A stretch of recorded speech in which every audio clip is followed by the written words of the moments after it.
what I find baffling, in fact, I struggle with it even internally, is just being able to predict the demand, both on the minimum requirement side and setting a cap, because you kind of don't want, like, there's a fine line between letting something, you know, run away because there's some error somewhere, and you've suddenly got 100 or 1,000 instances of something running, and suddenly a bill is kind of super bloated, versus actually looking at something that is pure demand and reacting to it responsibly in an elastic manner. How do the teams go about doing that? Is there any light you can shed on that exercise that happens at Amazon on being able to do that estimation? Yeah, so one thing that I know that the teams like to do is that they generally like to establish expected ranges for a lot of the metrics and say, well, in general, we know that this particular metric will be between low bounds and high bounds, and they'll set alarms on either end. And one of the things that I know that we used to talk a lot, I don't know if this is still the case, I'm guessing it still is that in a distributed system, it generally doesn't fail all at once. It will tend to start slowing down, and instead of 100% of the things working, 99.99% work, and then 99.98 and so forth. And if you can detect those tiny like failures and retries and the situations where maybe a queue is getting slightly longer or a buffer is getting full, those are things that you can alert on very early and take protective action or preventive action before it becomes customer visible.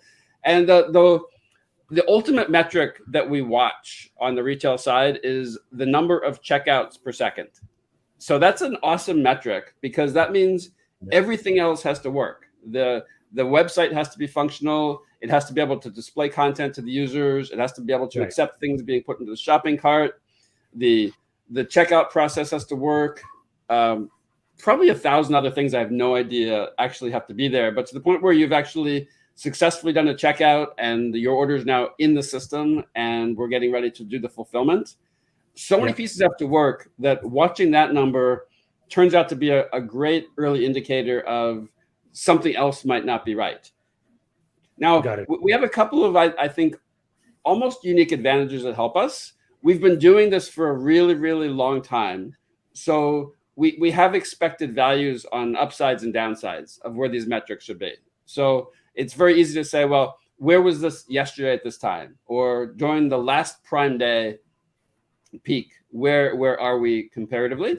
I think that having that long history is really helpful. What was my second point? The second one I think is more important. We're running at such a scale that the numbers really make a difference. I think this is a challenge if you're not at world scale and your numbers are not millions, billions, trillions. We even have things I think we measure in quadrillions sometimes.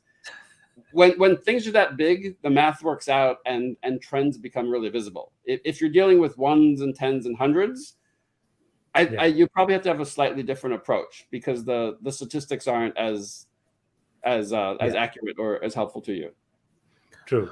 Well, looking at your blog post, looking at the SQS, so this is 70 million transactions on SQS per second. SES was 33,000 emails per second. Let's see, 152 petabytes to EBS. It's some huge numbers. 5,300 Aurora database instances for 288 billion transactions. So yeah, by the law of large numbers, you will see every statistical phenomena that's remotely present in the data will appear.